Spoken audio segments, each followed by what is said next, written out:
키 167 안바인 제가 두 아들 180까지 키우고 조카들도 전부. 안녕하십니까. 전주 MC 뉴스데스크입니다. 어제 전주 시내 전전으로 시민들이 큰 불편과 피해를 입었는데요. 사고도 문제지만 이후 한전의 대처는 더 문제였습니다. 한전은 상황 판단을 잘못해 정전 피해를 키웠고 피해 규모를 축소했다는 의혹까지 받고 있습니다. 박효영 기자입니다.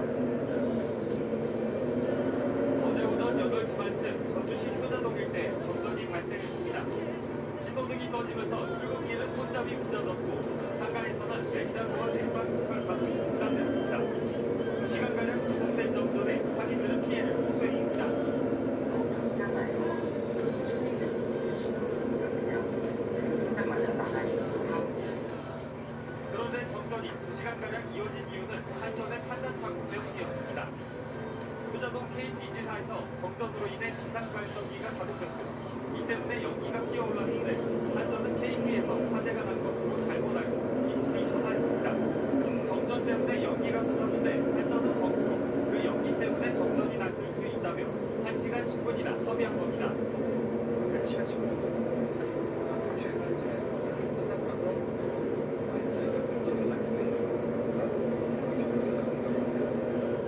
한전은 피해 규모도 축소 발표했습니다.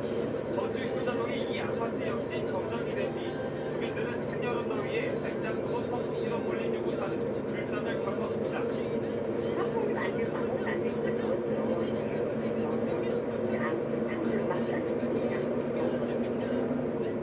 하지만 이 아파트 단지는 한전이 발표한 정전 피해 집계에서 빠져 있습니다. 한전은 모두 사당 25세대에서 1시간 넘게 전기 공급이 중단된 것으로 집계했지만 취재진이 정전을 확인한 것만 해도 효자동 인근 6개 아파트 800세대가 넘었습니다.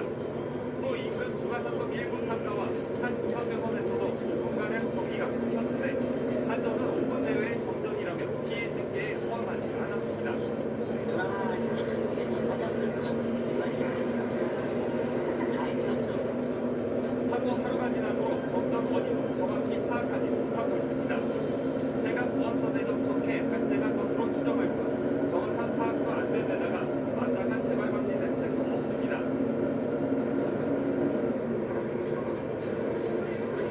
네, 죄송합니다.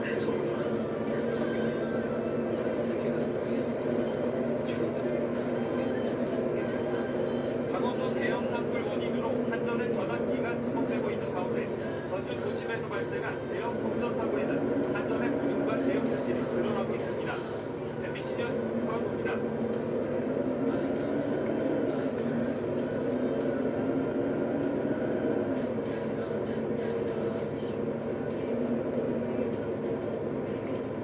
네, 이렇게 전력 위기 상황이 이어지는 이유, 바로 블랙아웃, 대정전에 대한 우려 때문이죠. 그런데 이 순환정전으로 전기가 끊겨서 피해가 나도 배상받기 힘들다는 판결이 잇따르고 있습니다. 이종원 기자가 보도합니다. 멈춰버린 승강기 문을 열기 위해 119 구조대원들이 안간힘을 씁니다. 한참을 지나 구조된 시민은 잔뜩 겁을 먹은 아이부터 달랩니다.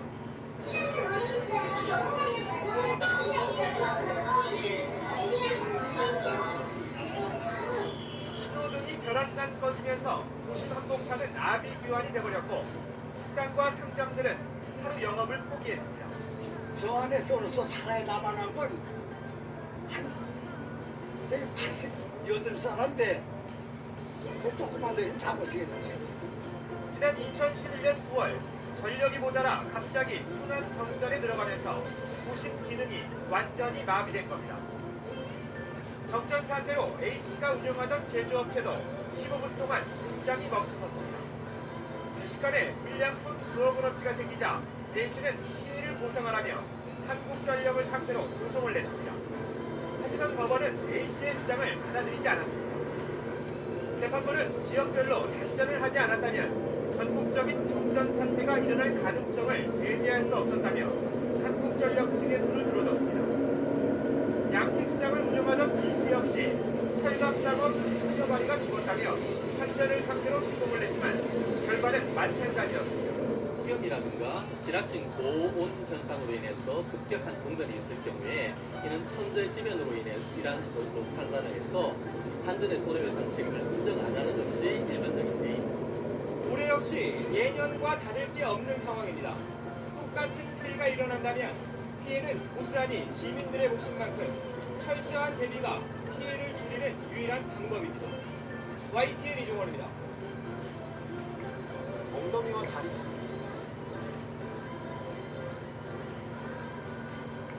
귀에서 피소리 들리시면 지금 바로 약국에 가서 이거 꼭 사주세요. 오늘은 실제로 제가 효과본 이경회로 차를 2년 전 갑자기 전력 공급이 끊기면서 전국을 혼란에 빠뜨린 9.15 대정전사를 기억하실 겁니다. 당시 예고 없는 정전으로 피해를 봤다며 손해배상 소송을 했는데 국가와 한국전력의 배상 책임을 인정한 정황이 나왔습니다. 이종원 기자가 보도합니다.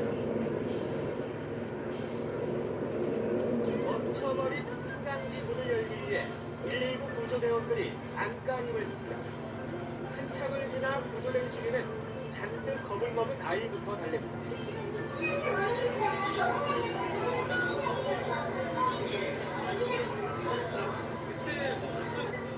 신호등이 벼랑간 꺼지면서 도시 한복판은 아비규환이 돼버렸고 식당과 상점들은 하루 영업을 포기했습니다. 저 안에 쏘로서 살아야 남아난 건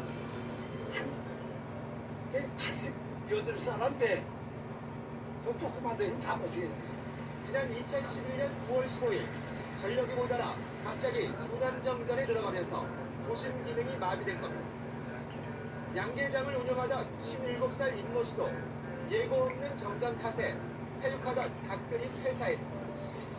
5시간 사이 3차례나 전력 공급이 끊기면서 닭 1,600마리를 잃었습니다. 이에 임 씨는 국가와 한전을 상대로 피해를 배상하라며 손해배상 소송을 냈고 법원은 임 씨의 손을 들어줬습니다. 재판부는 한전이 안정적인 전력 공급을 도모하고 순환단전에 관한 사전 예고나 홍보를 해야 하는 주의의무를 현저히 위반했다며 피해 금액의 70%인 270만 원을 물어주라고 판결했습니다.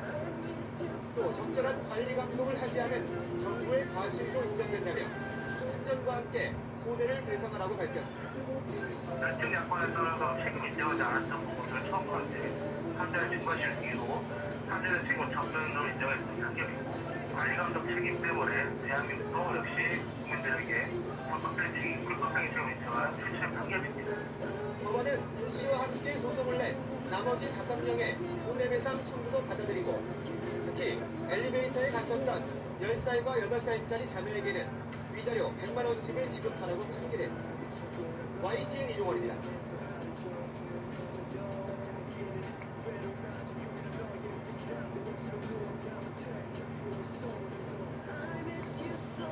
여름이 되면 폭염으로 전력 사용이 최대치까지 올라가기 때문에 한국전력은 비상 관리에 나섰는데요. 한전을 긴장시키는 게 하나 더 있습니다. 바로 까마귀입니다. 까마귀 개체수가 늘어나는 만큼 그에 따른 전력 사고 건수도 눈덩이처럼 늘어나고 있습니다. 김철웅 기자입니다. 까마귀들이 무리를 지어 날아다닙니다. 원래 철새에 있는 것이 상당수가 텃새로 바뀌면서 까마귀 개체수가 엄청 늘고 있습니다. 한전에 따르면 1999년에는 6,800여 마리 있는 것이 지난 2006년에는 5만 마리를 넘더니 오늘에서는 13만 마리를 넘어섰습니다. 24년간 19배가 늘어난 겁니다. 이 때문에 골칫거리로 여기던 까치보다 까마귀 때문에 생기는 전전 사고가 훨씬 많이 일어나고 있습니다. 시집을 지어가지고 이제 완공하고 전력선하고 접촉해가지고 안락사고가 나는 거고 까마귀 같은 경우에는 같이 공동체이다 보니까 나에게 붙고 우리 동물이다 보니까 이제 상간의 공충으로 인한 사고가 발생합니다. 까마귀 때문에 발생하는 피해액이 대구 관내에만 한 해 120억 원이 넘습니다. 하지만 유해 조수로 지정되어 있지 않아 예방도 쉽지 않습니다. 까치 같은 경우에는 포획을 하거나 전기기를 철거하는데 까마귀 같은 경우에는 법상으로 포획을 할 수 있는 근거가 없기 때문에 사실은 설비 관리하는 데 어려움이 있습니다. 한국전력은 까마귀가 전력시설과 농작물에 끼치는 피해 규모가 커지고 있고 심지어 사람을 공격하는 등 피해 사례도 다양해지고 있다며 유해 조수 지정을 통한 포획 허가 등 대책이 시급하다고 호소하고 있습니다. MBC 뉴스 김철우입니다. 어우 여보, 오줌 마려워서 못 참겠다. 차 세워봐. 어우 또야 또 이 옆편네야. 고속도로에서 어떻게 세워 차를?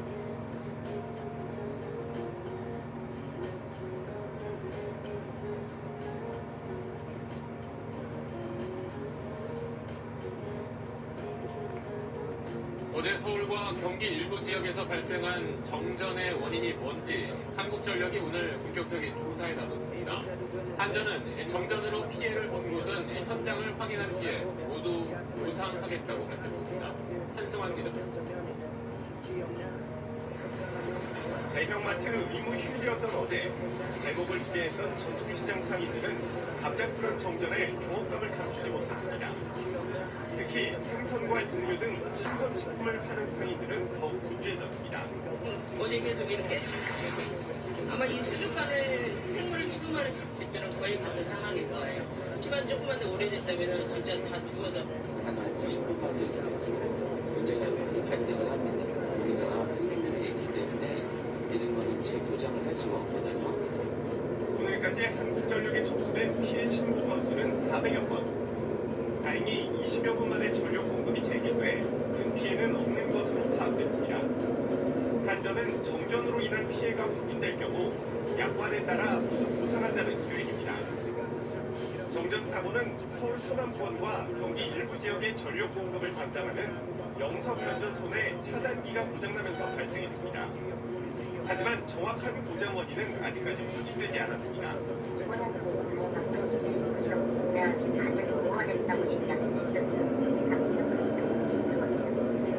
지난 2011년 12월에도 울산공단에서 변전소 이상으로 대규모 정전이 일어났는데 당시에는 고속부품을 재사용한 것이 원인이었습니다.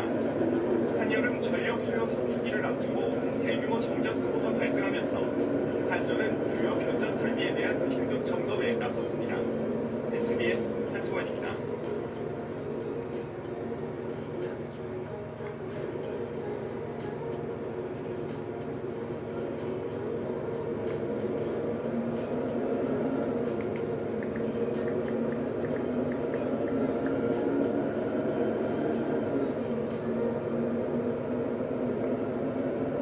이웃들의 안전과 피해 상황을 걱정하면서 오늘도 많은 분들이 KBS로 위험한 점 정보와 제보 영상을 보내주셨습니다.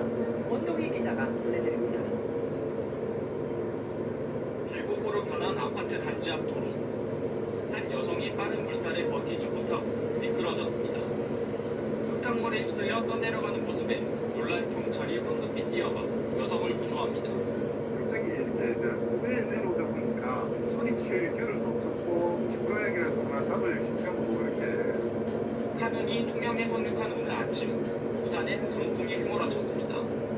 버스 지붕 덮개가 날아가고 횡단보도를 건너려던 여성은 강풍이 앞으로 나아가질 못하고 난간을 잡으며 위태롭게 걸음을 댑니다.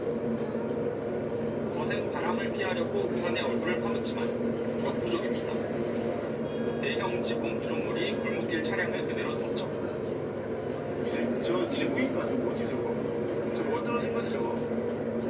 커다란 돌덩이가 도로 한가운데 떨어졌습니다. 시간당 90mm, 극한 호우가 내린 속초. 시장에 빗물이 들이쳐 발목까지 물이 차올랐습니다. 산과 문틈으로 흙탕물이 쏟아져 들어옵니다. 골목 곳곳에도 물이 들어차 주택과 차량이 빗물에 잠겼습니다. 작물자배가 한창이던 비닐하우스에도 흙탕물이 가득 찼습니다. 포도나무가 이게 물에 오래 잠겨 있으면 나무가 죽어버려요. 이게 햇빛이 나고 해봐야지 작물이 이게 살지 안 살지 저희는 좀 몰라요. 강풍에 나무가 쓰러지는 피해도 잇따랐는데 전봇대를 두둥강내기도 했습니다. 강한 바람과 많은 비를 이끌고 상륙한 태풍 한우. 전국 곳곳에 적지 않은 피해를 남겼습니다. KBS 뉴스 원동입니다. 안녕하세요. 이소정입니다. 대한민국에서 가장 정확하고 빠른 뉴스는 KBS 뉴스 채널을 구독하면 만날 수 있습니다. 뉴스 제보는 언제 어디서든 카카오톡이나 KBS 앱으로 간단히 할 수 있습니다. 시청자와 함께 KBS 뉴스를 만들어갑니다. 감사합니다. 과제 발표 마치겠습니다. 감사합니다.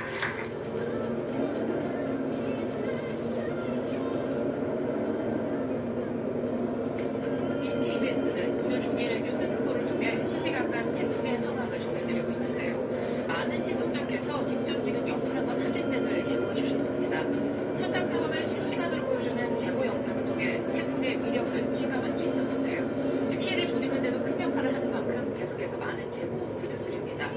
그럼 지금까지 들어온 시청자 영상을 황경주 기자가 정리해 전해드립니다.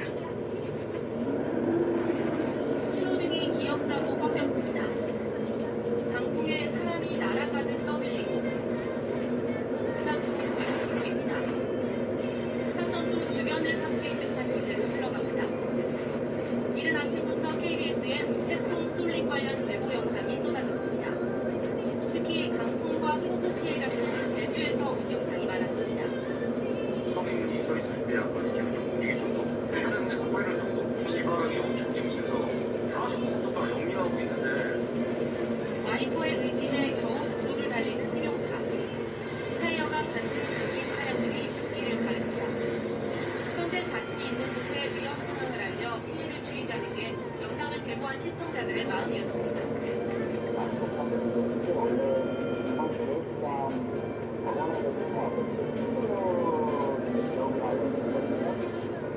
때로운 특보 방송에도 직접 참여해 태풍 상황을 알렸습니다. 지금 현재 상황 한번 말씀해 주시죠.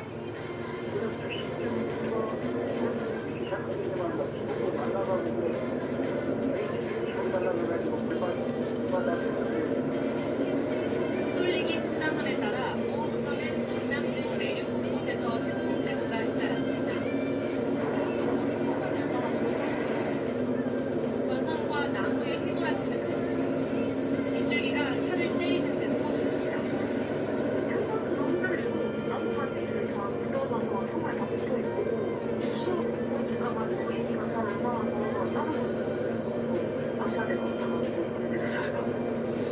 오늘 저녁 8시 기준 KBS 뉴스 애플리케이션과 SNS 등에는 1,500여 개의 태풍 제보가 쏟아졌습니다. KBS 뉴스 황경주입니다.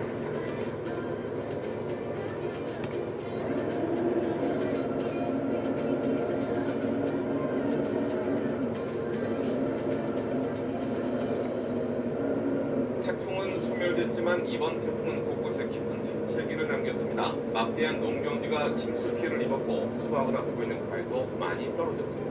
이재원 기자입니다. 태풍이 몰고 온 물폭탄이 쏟아진 한 시골 마을. 빗물에 젖은 가재 도구가 마당 한편에 어지럽게 널려 있고 강풍에 깨져버린 현관문도 날카롭게 위협하고 있습니다. 밤새 마을 회관에 대피해 있다 다시 찾은 집은 말 그대로 아수라장으로 변했습니다. 물이 여기서 못 빠져나간 게 내려온 물이 못 빠져나간 게 집으로 달라들었죠.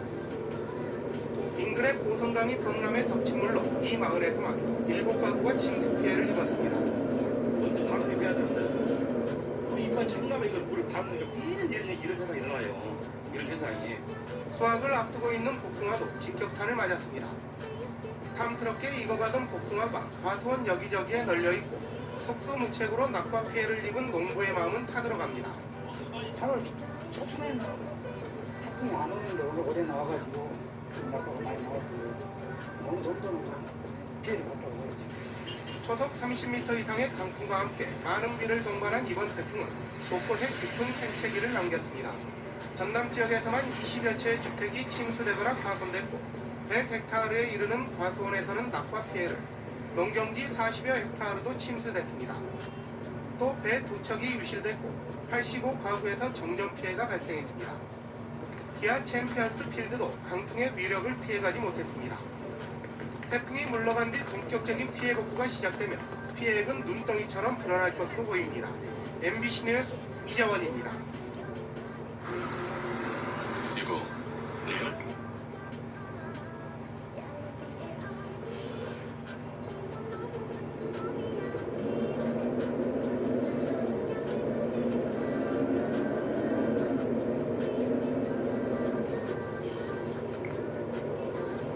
지난 주말 제시트로 태풍 타파가 지나간 후 강풍과 폭우로 인한 많은 피해를 남겼습니다. 특히 직접적인 영향권에 있던 부산과 울산, 전남 지역 등 주로 남부 지방에서 피해가 컸는데요. 오대성 기자가 KBS 항공 1호기를 타고 피해 상황을 둘러봤습니다. 주말 동안 200mm 넘는 비가 내린 부산. 공사 중인 부산시당 방파제와 방파후 안이 강한 파도에 맥없이 무너졌습니다. 관광지인 대왕암 공원 인근 망가져버린 좌판점 주변에서 상인들이 금질 물건은 없는지 찾아봅니다. 해수욕장 끝까지 떠밀려 좌초된 요트와 부서져버린 요트가 파도의 세계를 짐작하게 합니다. 지난 태풍 밍밍 때 도심을 위협한 불의 청각. 이번에도 강풍을 못 견뎌 옆 건물로 쓰러졌습니다. 태화강 주변 사책로로 넘친 강물. 몇몇 사람이 청소에 나서보지만 작업은 더디기만 합니다. 태풍은 지나갔지만 하늘은 여전히 구름이 많아 흐렸습니다. 특히 바다와 인접한 지역은 한국 1호기에서 내려다 보일 정도로 피해의 흔적이 남았습니다. 농구장에 들어찬 물은 여전히 빠지지 않아 제 기능을 잃었고 성인 키높이 네트 그물에 걸린 자풀들은 전날의 폭우를 짐작케 합니다. 강풍이 몰아친 해수욕장에는 흙을 고르게 하는 작업이 한창입니다. 바다와 인접한 논에는 수확을 앞둔 묘가 방향 없이 쓰러져 버렸습니다. 여러 건의 시청자 대부가 내려온 가두리 양식장. 구슬줄은 엉망으로 끊어졌고 해안가로 떠밀린 시설물과 쓰레기들이 엉켜 있습니다. 언제쯤 복구가 가능할지 어느 때보다 나는 빨리 전후. KBS 뉴스 배송입니다.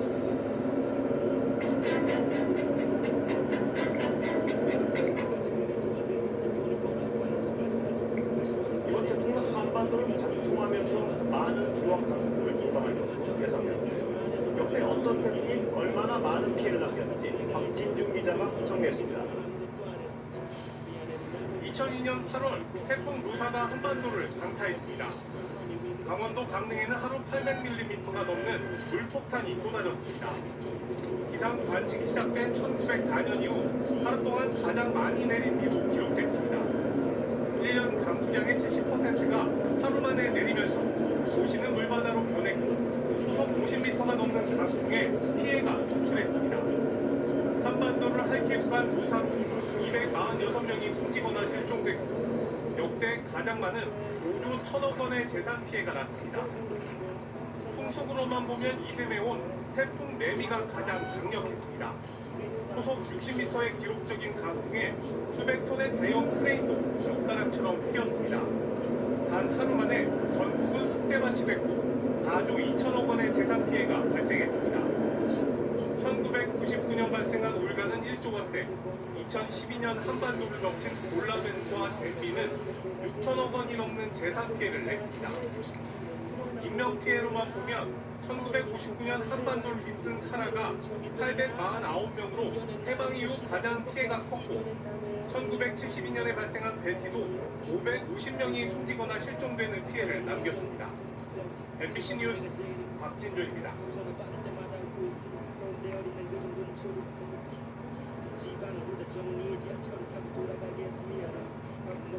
한반도 남쪽 해상으로 초강력 태풍이 연이어 발생하고 있지만 찬 공기 세력이 강해 우리나라는 태풍의 직접적인 영향을 받지 않을 것으로 보입니다.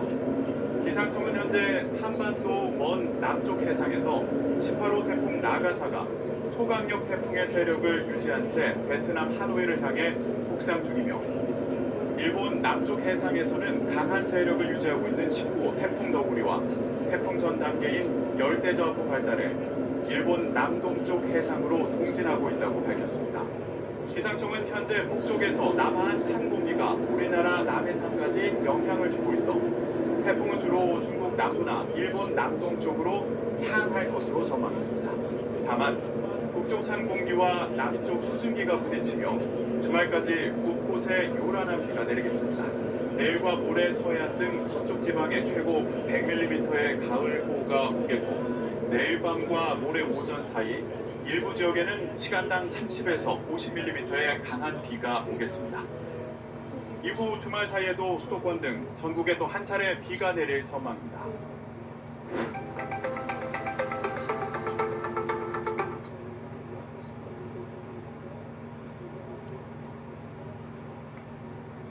네, 해마다 태풍이 북상하면 곳곳에서 강풍과 침수 피해가 잇따르곤 했습니다. 네, 그런데 철저하게 대비하면 피해를 많이 줄일 수 있습니다. 태풍 대비 요령을 김지은 캐스터가 전합니다. 태풍이 오면 가장 먼저 강풍 대비를 철저히 해야 합니다. 태풍 내습 때마다 가정에서 창문에 신문지나 X자로 테이프를 붙이곤 하는데 사실 이 방법은 큰 효과가 없습니다. 오히려 창문 잠금 장치를 하고 창문과 창틀 사이를 테이프 등으로 붙여 바람에 흔들리지 않게 고정시켜주는 것이 보다 효과적입니다. 특히 강풍에 취약한 비닐하우스나 간판 등은 돌풍에 날아갈 수 있는 만큼 사전에 꼼꼼하게 점검해야 합니다. 태풍은 많은 비도 동반하기 때문에 폭우에도 철저한 대비가 필요합니다. 가정에서는 비가 새거나 배수로가 막힌 곳은 없는지, 축대나 담장에 균열은 없는지 확인해야 합니다. 침수가 예상되는 지역에서는 미리 튜브 등을 준비하고 대피 장소와 비상 연락처를 사전에 숙지해두는 것이 좋습니다. 길에서 갑자기 물이 차오를 때는 가로등이나 신호등은 감전 위험이 있는 만큼 가까이 가지 말아야 합니다. 침수됐던 집에 들어갈 경우 건물의 붕괴 가능성을 반드시 점검해야 합니다. 특히 계곡과 강에선 물이 순식간에 불어나기 때문에 섣불리 건너지 말아야 합니다. 전문가들은 안전한 곳으로 몸을 옮긴 뒤 구조대를 기다리는 것이 가장 좋은 방법이라고 조언합니다. 연합뉴스TV 김지은입니다.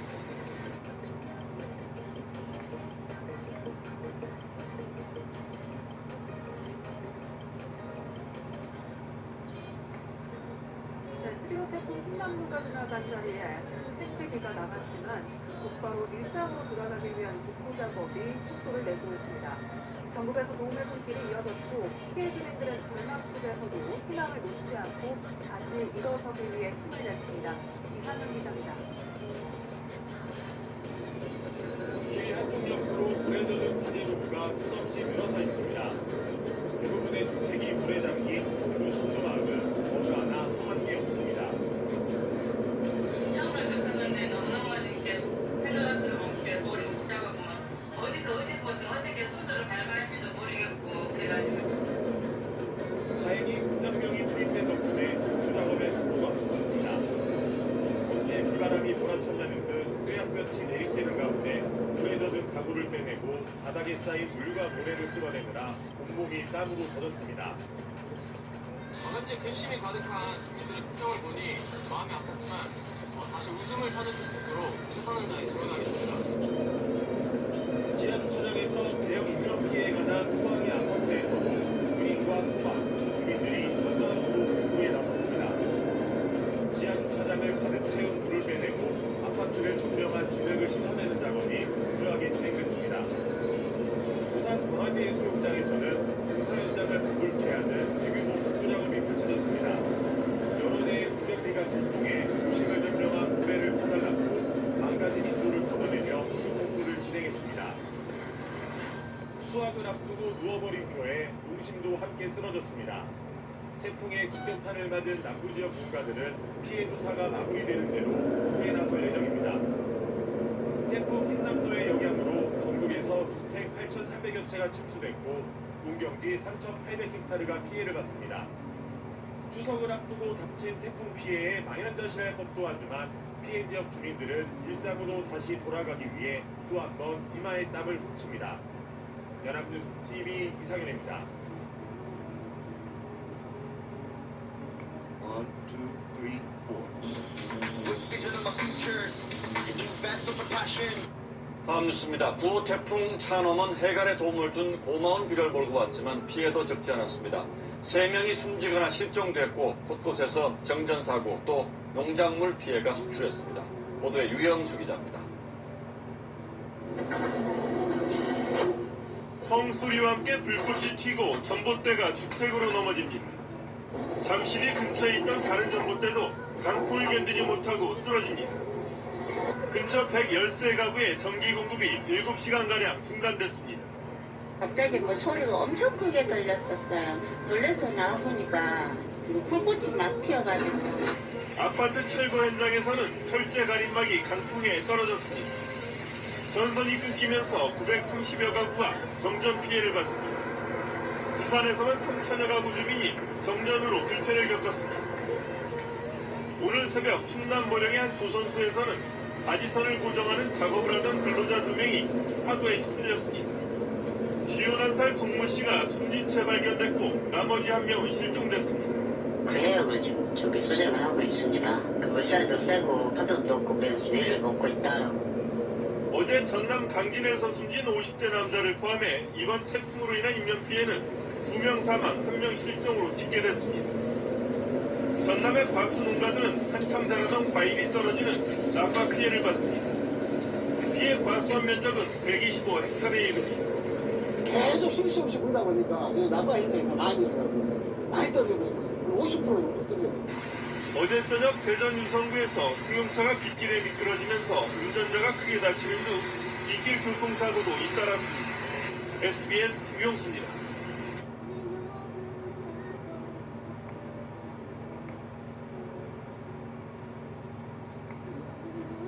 부산 송도해수욕장 일대는 2003년 태풍 매미 이후 가장 큰 피해를 입었습니다.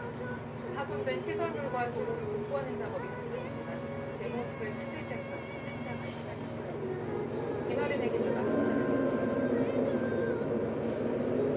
아직도 출입이 통제된 부산의 해안도로.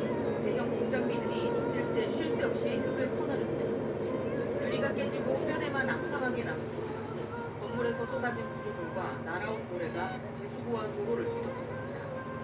바로 옆에서는 끊어진 전선과 통신 설비를 복구하는 작업이 현장입니다. 그나마 오갈 수 있는 도로는 대부분 깨지거나 내려앉았습니다. 차들이 위태롭게 길을 지납니다. 보시는 것처럼 아스팔트가 종이장처럼 찢겨나가 있습니다. 이곳은 태풍 차바와 매미 때도 같은 피해를 겪은 곳이어서 상인들의 시름이 깊어지고 있습니다.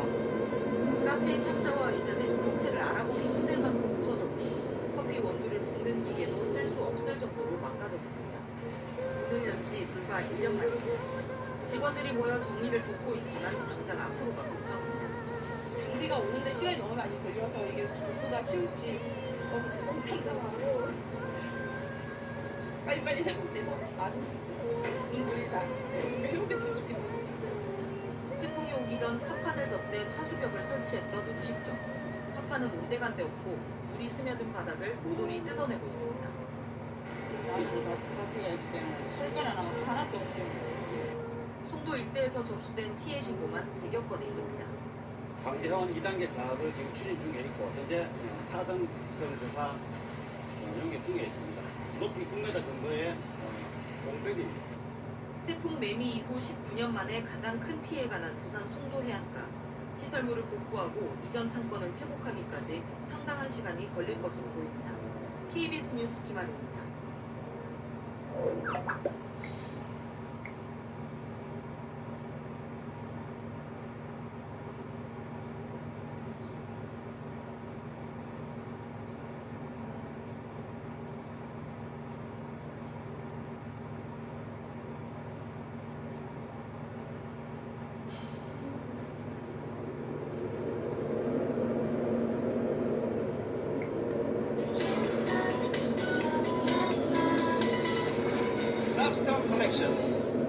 매번 태풍이 북상하면 곳곳에서 강풍과 침수 피해가 잇따르는데요. 철저하게 대비하면 피해를 많이 줄일 수 있습니다. 태풍 대비 요령을 김성진 기자가 전해드립니다.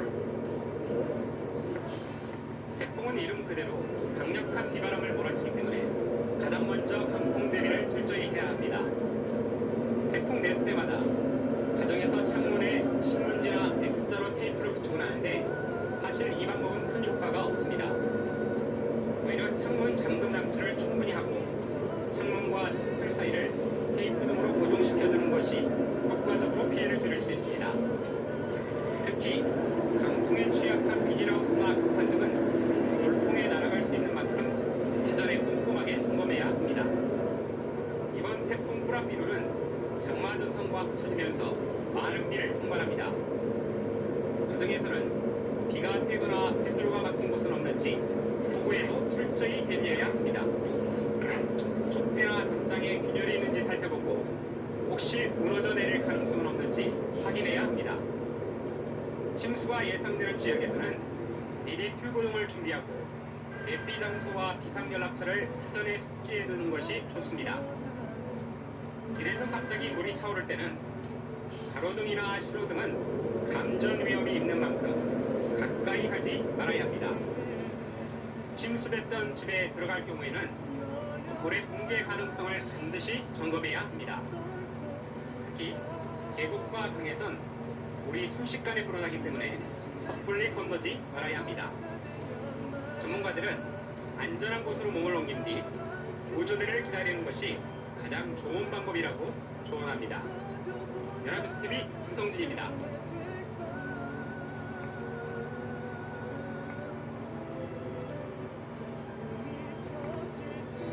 정부는 이번 태풍 피해 지역을 특별 재난 지역으로 선포하는 방안을 검토하고 있습니다.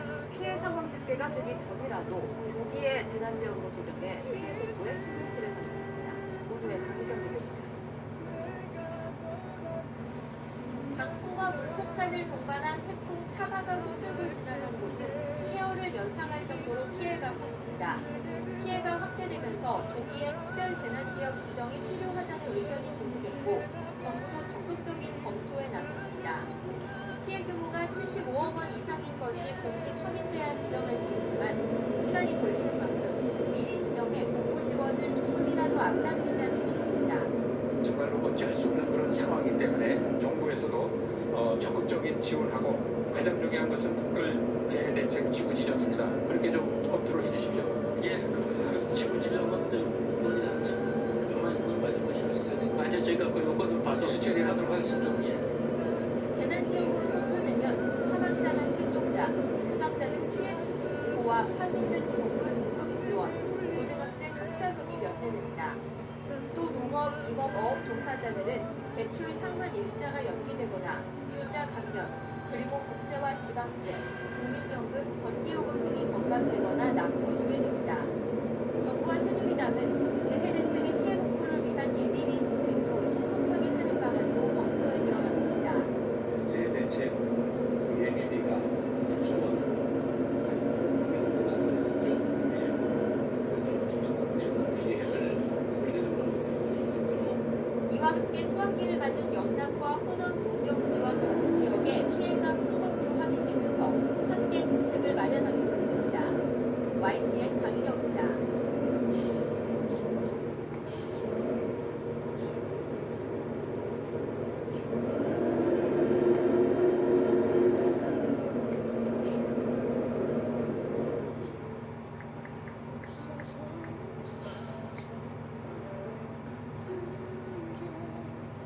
버스 같은 대중교통을 이용하다가 다치는 사고가 잇따르고 있습니다.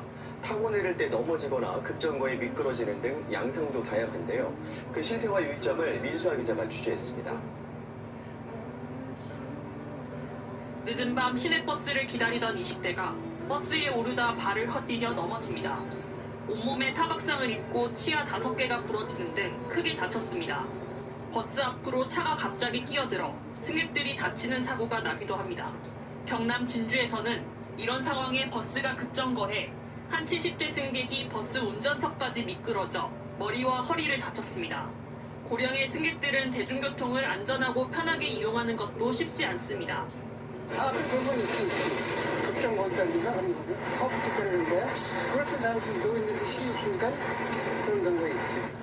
앞으로 더 추워질 날씨도 걱정입니다. 다리가 안 아플 때는 그런 것도 다 좋았는데 다리가 아프고 나는 게 좀 힘들어. 특히 눈 오는 날 물게 있으면 미끄러질 수 있어. 대중교통 이용 중에 발생하는 이런 안전사고는 계속 늘고 있습니다. 2022년 120여 건이었던 사고는 지난해 460건까지 급증했습니다. 올해만 해도 지난 7월까지 이미 200건을 넘었습니다. 특히 고령자들이 다치는 사고가 잦습니다. 65세 이상 피해자가 3년 전엔 전체 사고의 40% 수준이었지만 이제 절반을 넘어 60%대에 이릅니다. 뼈와 근육이 약한 고령자는 작은 사고나 충격에도 크게 다칠 수 있어 더 주의해야 합니다. 65세 이상, 또 대부분 7, 80대 이상 되는 고령 환자들인데 뼈가 약하기 때문에 넘어져서 생길 수 있는 그런 일반적인 타박상이 아니라 그게 결국은 골절로 이어질 수 있다는 게. 전문가들은 특히 겨울철엔 근육과 혈관이 수축해 사고에 취약할 수 있다면서 대중교통 수단을 오르내릴 때에는 완전히 멈춰있을 때 움직여야 한다고 강조했습니다. KBS 뉴스 민수아입니다. 한 시민이 시내버스를 타려다 넘어져 치아가 부러지는 등 크게 다쳤습니다. 그런데 현장 조치의 적정성 여부를 놓고 승객과 운전사의 입장이 서로 엇갈리고 있습니다. 김현주 기자가 보도합니다. 늦은 밤 시내버스를 기다리던 20대 여성. 그런데 버스를 타려다 신발이 미끄러지며 넘어집니다. 이 여성은 턱을 감싼 채 주저앉았다가 다시 버스에 올라 운전사와 무언가 말을 합니다. 그리고는 여성이 버스에서 내리자 운전사는 문을 닫고 출발합니다. 이 여성은 온몸에 타박상을 입고 치아 5개가 손상됐다는 진단을 받고 병원 치료를 받고 있습니다. 여성은 당시 운전사에게 손으로 전화기 표시를 하며 119 신고를 요청했지만 거부했다고 주장합니다. 반면 운전사는 여성이 직접 말을 하고 거동에 문제가 없어 보였고 정류장의 다른 시민이 신고를 도와주겠다고 했다고 주장합니다. 신고를 넣으면서 저걸 좀 봤을 때는 통화 진단이 경우 있으니까 수치라고 말씀드렸더니 많이 다친 걸 저는 지금 또 여성은 다음 날 수술을 위해 치아를 찾아야 한다며 회사 측에 도움을 요청했지만 버스 운행을 멈출 수 없다는 답을 들었다고 주장합니다. 저희는 다급한 상황이잖아요. 병원에서는 4시 반까지 와야 봉합수술을 한번 시도를 해보지 그 시간이 지나면 안 된다라고 얘기를 하더라고요. 지금 버스 움직이고 있으니까 거기 버스 타갖고 움직이고 저기 찾든가 이렇게 해야지 뭐. 이와 관련해 취재진이 버스 회사 측에 정식으로 인터뷰를 요청했지만 회사 측은 응하지 않았습니다. 여객 자동차법 등에는 사고가 났을 때 운송사업자가 사상자 보호 등 필요한 조치를 하도록 규정하고 있습니다. KBS 뉴스 김현주입니다. 영화 시네마 천국으로 잘 알려진 음악의 거장 엔니오 모리코네입니다. 5년 전 고관절, 골절로 치료를 받다 유명을 달리했는데요. 그를 쓰러뜨린 건 다름 아닌 집안에서의 낙상사고였습니다. 아차 하는 순간에 무릎을 꿇고 계단에서 그냥 다다다다다 죽었다 깼어. 그리고 여기 연골이 아주 없어졌어. 가수 장미아 씨 역시 방송에서 낙상 경험을 털어놨습니다. 이처럼 낙상은 순간의 방심 속에 누구에게나 닥칠 수 있는 위험입니다. 한국소비자원에 따르면 지난해 고령자 낙상 사고는 11,800여 건, 불과 1년 새 60% 넘게 늘었습니다. 고령화가 진행될수록 이런 위험은 더 커질 걸로 예상되는데요. 낙상 인구는 매년 늘고 있고 이거는 세계적인 추세입니다. 65세 이상이면은 대략 한 3분 중에 1명 정도가 매년 낙상을 경험한다고 하시고 낙상 사고 하면 흔히 겨울철 빙판길을 떠올리지만 실제로는 70% 이상이 집에서 발생합니다.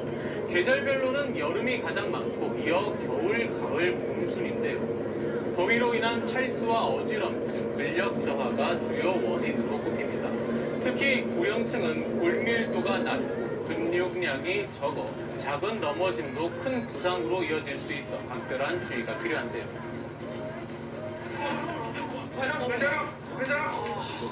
계단이 미끄럽네. 아유, 야, 엉치뼈 다 나가는 줄 알았어. 아유. 가장 치명적인 건 고관절 골절입니다. 엉덩이와 다리를 잇는 이 관절이 부러지면 거동이 어려워 누워 지내야 하는 탓에 합병증 위험도 크게 높아집니다.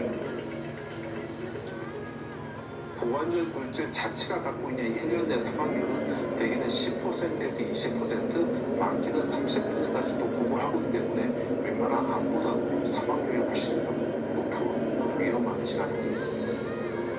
무엇보다 중요한 건 예방이겠죠. 전북 진안구는 2년 전부터 모든 경로당 화장실에 안전 손잡이를 설치해서 낙상 사고를 크게 줄였는데요. 이처럼 집에서도 욕실이나 침대 옆에 손잡이를 설치하고 바닥에 떨어진 물기는 바로 닦아야 합니다. 미끄럼 방지 매트를 이용하는 등 작은 환경 개선만으로 위험을 크게 낮출 수 있죠. 또 스트레칭 같은 규칙적인 운동을 통해 몸의 유연성을 유지하는 것도 중요합니다. 최근 3년 동안 강원도 내에서는 빙판길 낙상 사고가 연평균 190여 건 발생한 것으로 집계됐습니다. 강원도 소방본부는 최근 3년 동안 도 내에서 겨울철 빙판길 낙상 사고가 모두 560여 건이 발생했다고 밝혔습니다. 낙상 사고를 연령별로 보면 60대 이상 고령층의 사고 건수가 290여 건으로 전체 절반을 차지했습니다. 강원소방은 사고를 예방하기 위해서는 평소보다 보폭을 줄여서 천천히 걷고 빙판이 우려되는 경우에 그늘진 곳이나 경사진 곳으로는 다니지 말 것을 당부하고 있습니다.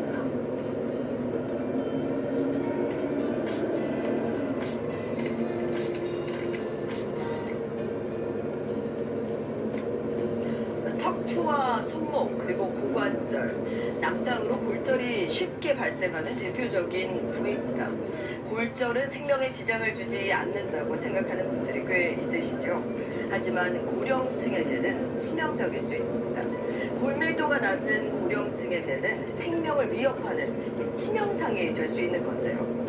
골절로 인해 움직이지 못하게 되면 합병증도 발생할 수 있죠. 이 사고 자체를 막기 위해서는 넘어지지 않는 게, 조심하는 게 최선이 됩니다. 흔히 낙상 사고는 미끄러운 빙판길, 또 내리막길을 조심하면 되겠지 이렇게 생각하실 텐데, 실제 65세 이상 고령자 낙상 사고의 70% 이상은 집에서 발생했습니다. 집안의 문지방, 이불 끝자락, 가전제품의 전원줄 같은 일상의 위험 요소를 특히 조심하셔야 할 것 같습니다. 민수아 기자가 보도합니다. 60살 박종훈 씨는 최근 골목에 쌓인 눈을 치우려다 미끄러져 목과 허리를 크게 다쳤습니다. 마을 아파트 신축 공사장 주변에 그늘이져 눈이 얼어붙어 있었던 겁니다.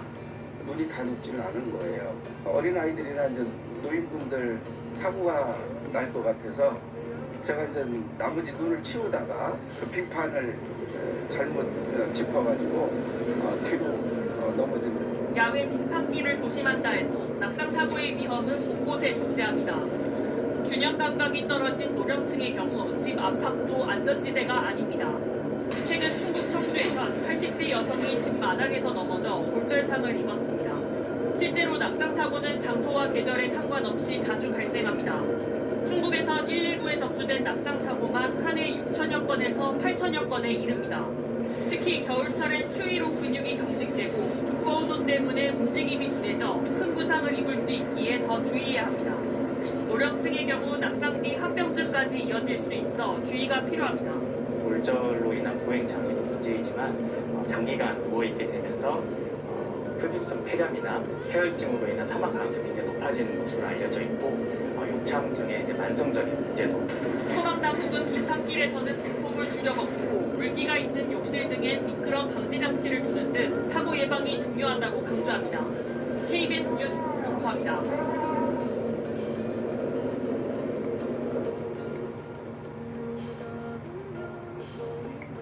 오늘 아침 출근길 서울 양천구에서 차량 7대가 잇따라 부딪혀 14명이 다쳤습니다. 사고를 낸 버스기사는 브레이크가 작동하지 않았다고 주장했는데 경찰이 확인한 결과 버스기사가 밟은 건 가속 페달이었습니다. 동문현 기자의 보도입니다. 검은색 승용차 뒤로 버스 한 대가 바짝 붙더니 그대로 들이받습니다. 놀란 사람들이 창밖을 살펴봅니다. 오늘 아침 7시 10분쯤 서울 양천구의 한 도로에서 시내버스와 사다리차, 승용차 등 차량 7대가 연쇄 추돌했습니다. 사고가 난 현장 바닥에 이렇게 스피드마크로 추정되는 자국이 남아있고 또 버스 유리 파편이 곳곳에 남아있는 걸 확인할 수 있습니다. 갑자기 뒤에서 버스가 빠르게 꽝 들이받아가지고 들이받은 뒤로는 유리창 같은 거 다 깨지고 머리 뒤를 분기도 세게 때린 듯한 그런 느낌이 들었죠. 사고는 시내버스가 우회전하려고 기다리던 승용차를 들이받으면서 시작됐습니다. 이후 버스는 교차로를 건너 사다리차와 승용차 세대를 연달아 들이받았고 정류장으로 진입 중이던 다른 버스를 들이받은 뒤에야 멈춰섰습니다. 이 사고로 버스기사 등 4명이 크게 다치고 10명이 경상을 입어 병원으로 옮겨졌습니다. 아들이 같이 와가지고 뭐 티슈라든가 물티슈 같은 거 흘러가는 거를 봤거든요. 뭐 얼굴에 뭐 피범벅 됐다라고. 50대 버스기사는 사고 직후 브레이크가 작동하지 않았다고 경찰에 진술한 걸로 전해졌습니다. 하지만 경찰은 주변 CCTV 확인 결과 브레이크 등이 들어오지 않았고 운행 기록 장치에도 브레이크를 밟은 기록이 없는 등 버스기사가 브레이크 대신 엑셀을 밟은 걸로 확인했습니다. 경찰은 버스기사를 교통사고 처리특례법상 치상 혐의로 입건해 정확한 사고 경위를 조사하고 있습니다. SBS 동은영입니다. 안녕하세요. SBS 사공성관입니다. 더 많은 기사와 라이브 이벤트까지 받아보시려면 오른쪽에 보이는 구독 버튼 꼭 눌러주시면 됩니다. 고맙습니다.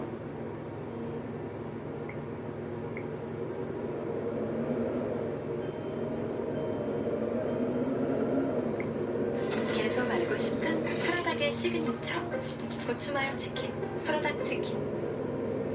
어젯밤 서울의 한 교차로에서 마을버스와 택시가 정면 충돌해 5명이 다쳤습니다. 대구의 섬유공장에선 불이 났습니다. 밤사이 사건 사고 오유린 기자가 보도합니다. 교차로를 달리던 마을버스가 마주오던 택시와 충돌합니다. 이 사고 충격으로 마을버스는 인도를 타고 넘어가 약국을 그대로 들이받았습니다. 지나갔는데 하고 일로 방향을 타고 오느라고 무서워가지고 막 도망쳤어요. 어젯밤 11시쯤 서울 금천구 시흥 사거리에서 직진하던 마을버스와 좌회전하던 택시가 부딪혔습니다. 이 사고로 버스 운전기사 65살 신모 씨와 택시 운전기사 51살 송모 씨 등 5명이 다쳐 병원에서 치료를 받았습니다. 중자동에 한 대가 오늘 제가 신호가 냈겠죠.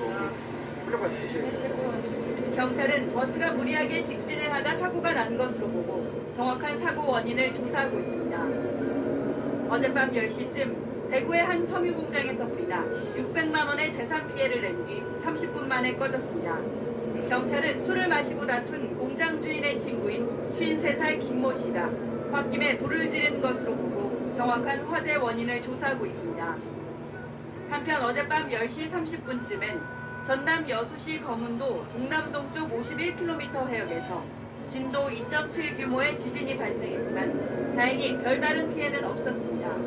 MBC 뉴스 오유림입니다. 어젯밤 서울에서 시내버스와 승합차가 정면으로 충돌해 여러 명이 다치는 사고가 발생했습니다. 화물차가 택시를 들이받는 사고도 있었습니다. 각자의 사건 사고 신지원 기자가 보도합니다. 승합차 앞부분이 종이장처럼 찌그러졌습니다. 구급대원들이 차 안에서 다친 사람을 꺼내 밖으로 옮깁니다. 어제 저녁 8시 10분쯤 사거리에서 마주 달리던 시내버스와 승합차가 충돌했습니다. 이 사고로 승합차 운전자와 버스 승객 등 6명이 다쳐 병원 치료를 받았습니다. 경찰은 마주오던 승합차가 중앙선을 넘었다는 버스 기사의 진술을 토대로 정확한 사고 원인을 조사하고 있습니다. 차선을 변경하던 택시를 화물차가 뒤에서 그대로 들이받습니다. 경기도 광주시에서 3.5톤 화물차가 택시를 들이받은 건 어젯밤 11시 50분쯤. 이 사고로 택시 운전사가 다쳐 병원으로 옮겨졌지만 생명에는 지장이 없는 것으로 확인됐습니다. 승용차 문이 반쯤 열린 채 거꾸로 뒤집혔습니다. 오늘 새벽 1시 5분쯤 강릉시 이방동 지하차도에서 술에 취한 운전자가 몰던 승용차가 전복됐습니다. 이 사고로 운전자는 머리를 다쳐 병원으로 옮겨졌고 동승자도 가벼운 상처를 입었습니다. 사고 당시 운전자의 혈중 알코올 등 면허 취소 수치인 0.106%로 확인됐습니다. YTN 신지원입니다.